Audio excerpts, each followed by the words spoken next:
सातत्य, संयम आणि यशाची वाट निबंध.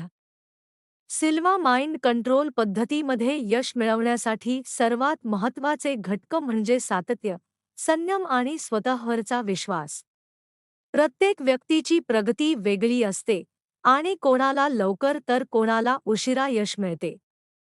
प्रस्तुत उतायात याच गोष्टीचे प्रभावी उदाहरण देऊन स्पष्ट केले आहे की अपयश म्हणजे क्षमता नसणे नव्हे, तर यश मिळण्यासाठी लागणारा वेळ अधिक असणे होय.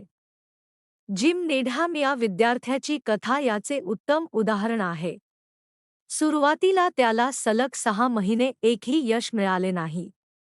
त्याच्या सर्व प्रयत्नांमध्ये तो अपयशी ठरत होता. तरीही त्याने हार मानली नाही. त्याने आपल्या पत्नीच्या मदतीने घरी सराव सुरू ठेवला.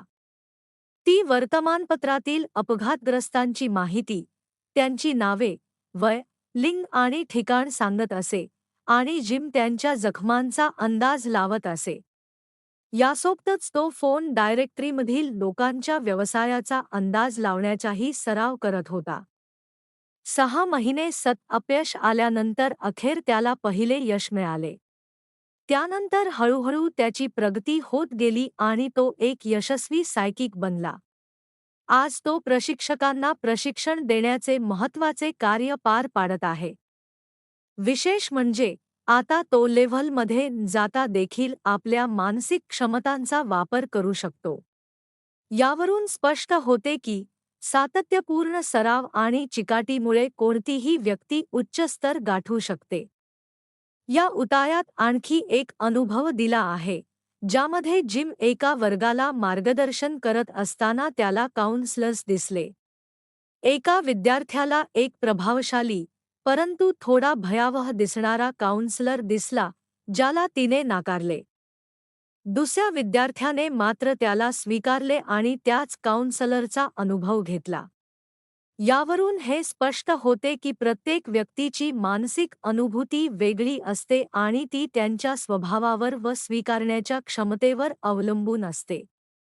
या सर्व उदाहरणांमधून एक महत्त्वाचा संदेश मिळतो की यश मिळण्यास वेळ लागला तरी निराश होण्याचे कारण नाही. प्रत्येकामध्ये काही ना काही विशेष क्षमता असतेच. फक्त त्या क्षमतेला विकसित होण्यासाठी वेळ आणि योग्य सरावाची गरज असते. एकूणच, सिल्वा माइंड कंट्रोल पद्धती आपल्याला शिकवते की सातत्यपूर्ण प्रयत्न, संयम आणि आत्मविश्वास यांच्या बळावर कोणतीही व्यक्ती आपल्या मानसिक शक्तींचा विकास करू शकते.